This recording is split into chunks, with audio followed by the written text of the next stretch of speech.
All right, today we are going to be making this animation right here. Now, first, I want to address the title.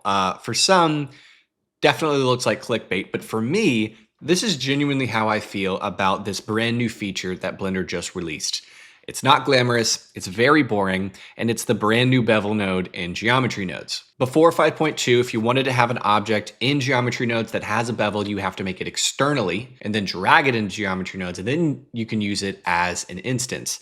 That's not that big of a deal, but it does have its limitations. On Patreon, I kind of expanded on those limitations and we were able to make a really cool animation with it. I will touch on that in this video as well. So we're gonna make this animation as an excuse to show you that it's a new feature. We're gonna use it in this animation and we don't need to make anything externally and drag it into geometry nodes anymore. So again, we're gonna make this animation. If you want the project file, you can check it out on Patreon, along with all the other really cool tutorials and things on Patreon as well. But again, we're gonna check out this new node. Make sure you're using the new 5.2, and let's do this. Okay, we're gonna be using geometry nodes, so just go ahead and Shift A. Let's go ahead and bring in a plane here and go straight to the geometry nodes workspace. Click New, and we're gonna delete the input, and let's go and get a cube. Now, if you've never touched the new bevel node, my assumption is if you're watching this video, you probably have, but we are gonna touch on it very briefly. It's not very confusing. So if we're gonna go ahead and type in the mesh bevel here in geometry nodes, it's gonna do that. Now, you have these four things right here that correlate to the parts that we are beveling. So if you wanna bevel it like the normal bevel modifier, you would just click and drag and do that, or you would plug a value node into all these sockets so you can control them all at once. You do have your classic segments right here. You have shape, so you can bring it in, you can bring it out, and you can also use curves as your profile. So really, really simple. I'm gonna bring my segments back to 1. Another cool bit is the meter. The spread, this is a pretty cool bit.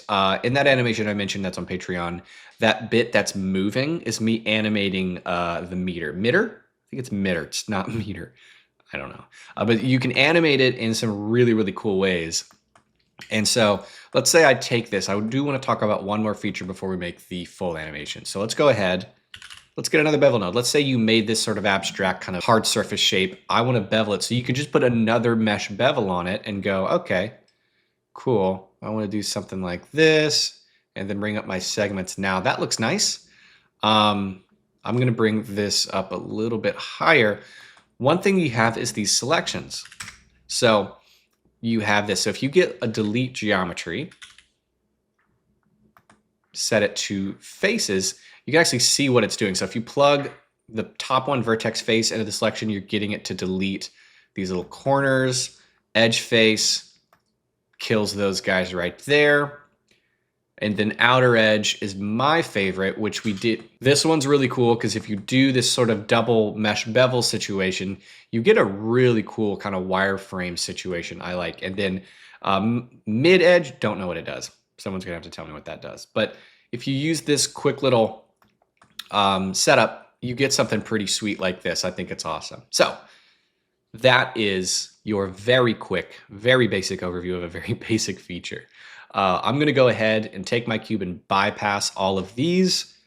We're going to delete this. So on this guy here on the Y, I'm going to make him pretty wide, just like that. He's too tall, so something like this. All right, so this is sort of the base canvas. We're going to go ahead and now get a mesh to volume. So Shift A, mesh to volume, and then we're going to distribute. So distribute points in volume. And we're going to go from random to grid. So this is a pretty sweet feature. Gives you a really quick grid. The smaller this number, the more instances you have. So it's very, very sensitive. So if you go to like 0.1, super dense, very, very fast. If you go even farther, you're going to crash your computer. But you can if you want. I'm going to do like 0.2. Nah. 0.1 might look kind of awesome. Let's do 0.1, 0.14. Okay, that's a little more reasonable. Your numbers might be different. Your numbers might not. Okay, so now we have points. If I were to look at this in cycles, it would just be all of these little circles, which is cool. In cycles, points come out to these perfectly smooth circles. You can do circles if you want. I am going to get an instance on points node.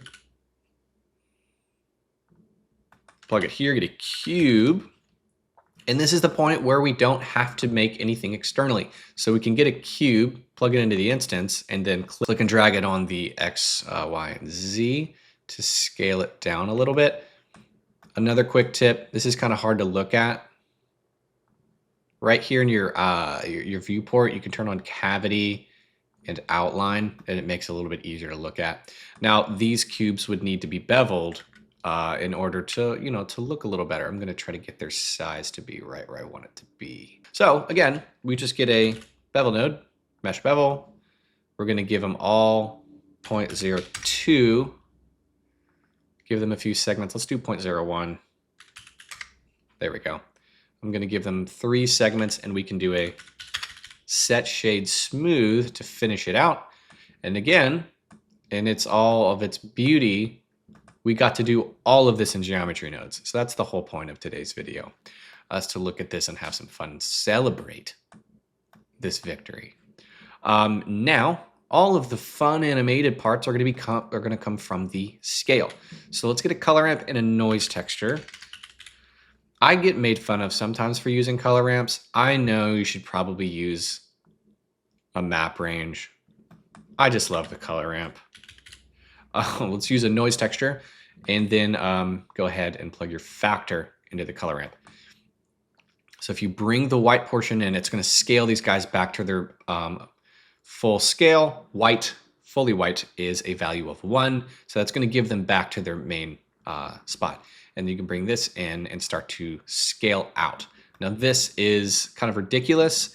So you can bring your scale down till we get something like this. And then we can bring these nodes closer together to decide, how do we want that transition to look? But this looks pretty cool.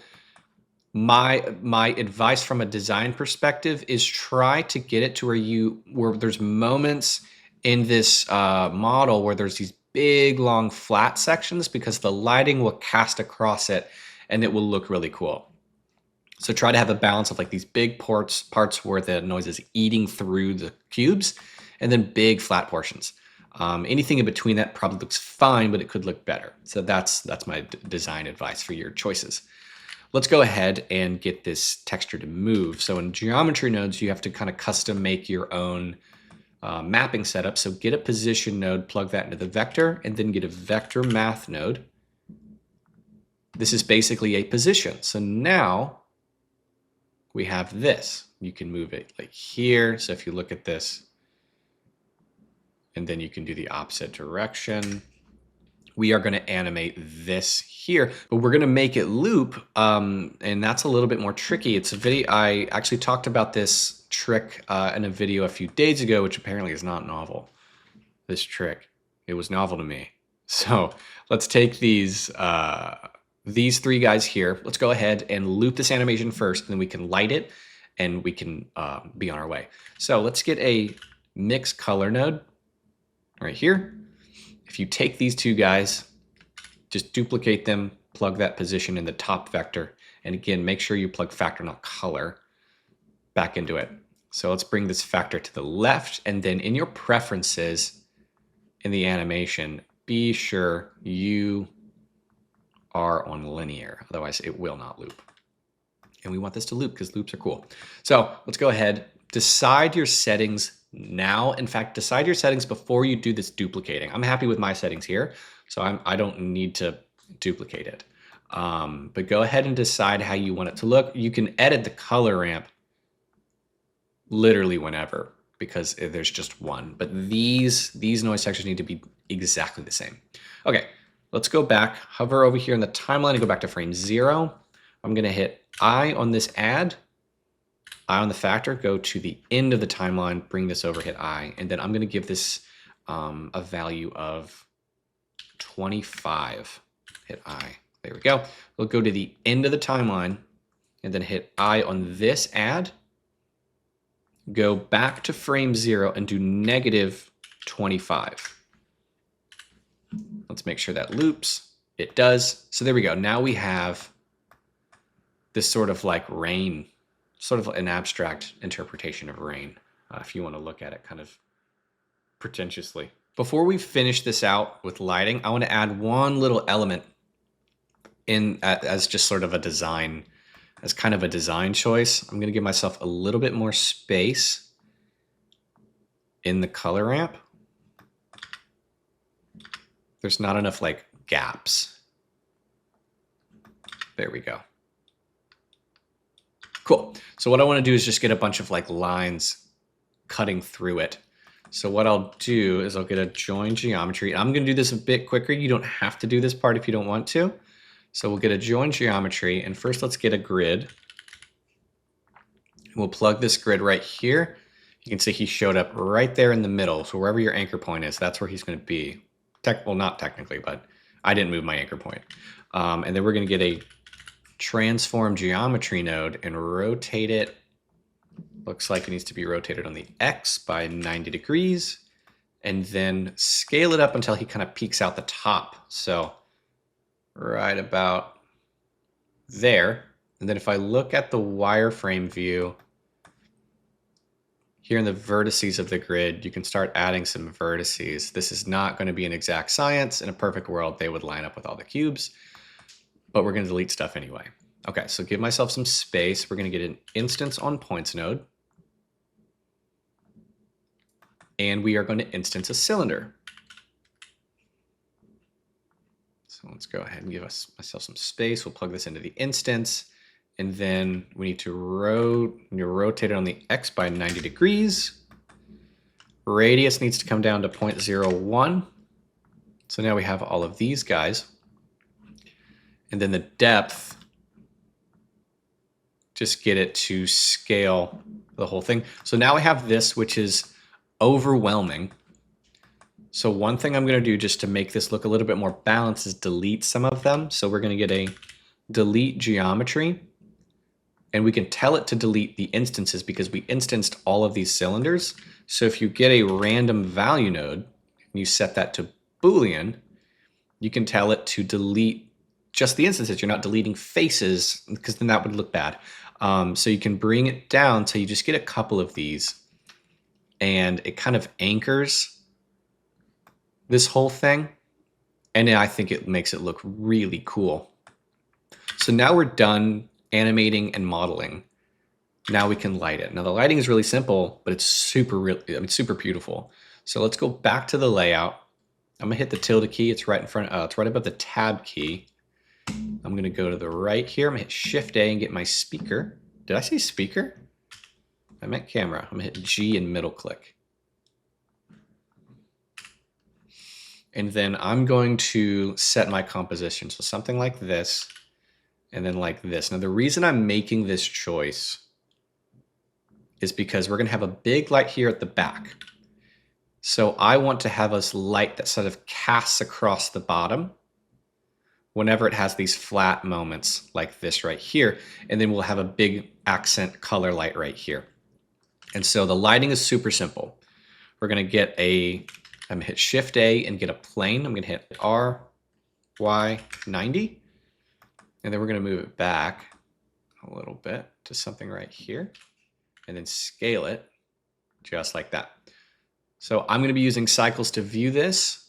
This plane, I'm gonna give it a new material and make it a emission material, and then bring up the brightness a little bit. And I'm just gonna keep it white. And then I'm gonna do a render region just for me. You don't have to. So now we have this, and then I just want some interesting color, just an accent light to really make it look cool. So first, here in the world settings, we're gonna bring the brightness down to black. And then let's get that light. So we're gonna go get a light, an area light, and then right down here, the area light settings, just make it a disk. And then I'm gonna hit G to kind of move it around. And then I'm gonna point it, I'm gonna hit R twice and point it at the corner of my viewer. Let's make it orange, bring up the exposure, and then bring the spread down till you can kind of see this circle. And then I'm going to hit R and get that to just kind of hit it right there. So the gradient is soft. The more you bring that spread down, the harder that gradient's going to be. Just make it soft enough, and then you can bring that exposure down or up as much as you want. Also, you can make it blue or green. Again, I'm going to make mine a nice orange.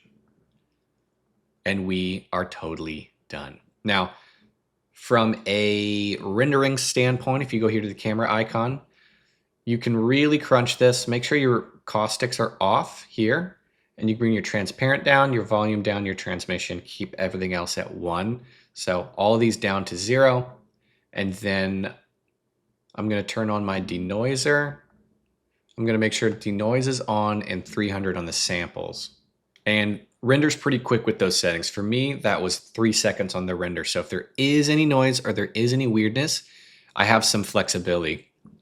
But at 1080p, this renders pretty well and pretty quick. So this is our final look. And I just think it's really cool, and I love it. And we got to have an excuse to use the new Bevel node, which I'm obsessed with. Thank God it's finally out. So if you want to export this, go here to the printer icon. Go ahead, I'm going to keep it at 1080p. Go ahead and create a folder and select that folder here. Export out a PNG sequence, and then you can go to render animation, and you'll be totally done. So there you go. That was a long-winded excuse to talk about the Bevel node that I've been asking for a freaking long time. Apparently, I've been so vocal about it that when I was at Blender conference in Los Angeles 2 years ago, someone brought it up to me. So I didn't know how much I complained about it, but it's finally here, and I don't have to complain about it anymore. Again, if you want to check out that bonus tutorial on Patreon, we made a really cool animation. So if you want to check all that out, that is linked in the description. And with that being said, I'll see you in the next one.